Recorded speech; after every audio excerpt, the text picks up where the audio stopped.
Rosen.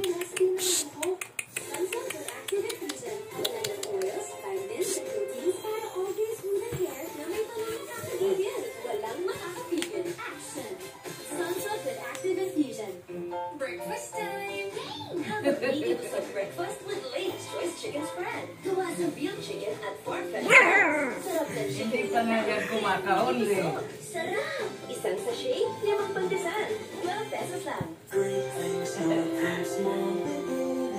Ang pagpupursige mula sa sports. Nung Merkulis nga, nagkasakit yan eh. Hindi yan kumain maghapon. Malusiglan na siya ngayon. Pwede simptomas yan ng iron deficiency anemia.